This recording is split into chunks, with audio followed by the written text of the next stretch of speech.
Tun Wow adalah satu SIM card yang dikuasakan oleh Celcom Digi. Di mana Tun Wow ni dia ada satu program referral. Dengan program referral ni guys, anda boleh perkenalkan SIM card ini kepada sesiapa saja dan anda akan dibayar selama bertahun-tahun. Malah boleh jadi seumur hidup guys. Macam mana tu? Kejap, biar saya cerita dulu apa yang bagusnya SIM card. Macam saya bagi tahu, SIM card ni dikuasakan oleh Celcom Digi. Jadi di mana ada coverage Celcom Digi, di situlah ada Tun Wow. Dan untuk pengetahuan anda, Celcom Digi adalah coverage yang paling luas dekat dalam Malaysia dan pengguna yang paling ramai. Dengan Tun Wow ni anda boleh je kekalkan nombor lama dan foreigner pun boleh gunakan SIM card ni. Tun Wow ni dia ada plan data yang tersendiri di mana datanya tu sangat banyak guys. Bukan sikit-sikit anak, bermula 150GB sehingga 800GB tuan-tuan.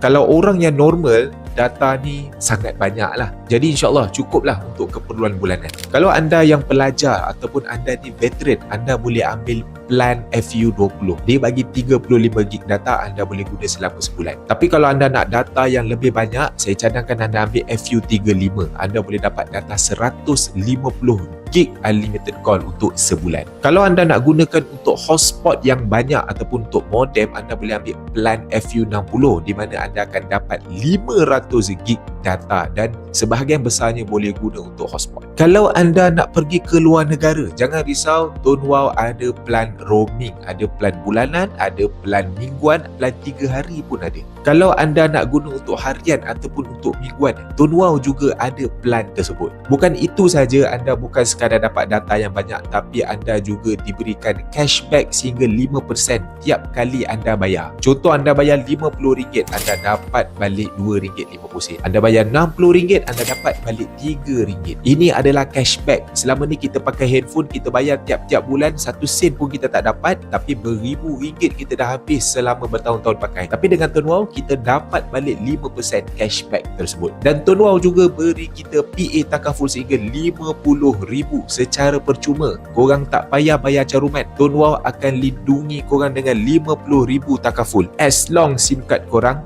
aktif. Jadi bayang kalau korang perkenalkan SIM card ini kepada orang lain dan orang itu dah tentulah dia akan pakai lama dan dia akan bayar tiap-tiap bulan. Jadi selama dia bayar tiap-tiap bulan, anda akan dibayar royalty oleh Tun Wow. Anda perkenalkan kepada orang saja, anda boleh dapat sehingga RM50 setiap seorang, dan bila tiap-tiap bulan dia bayar, tiap-tiap bulan anda akan dapat royalty pula. Nak tahu lebih detail tentang peluang buat duit tepi ni, anda follow je saya akan share video yang seterusnya.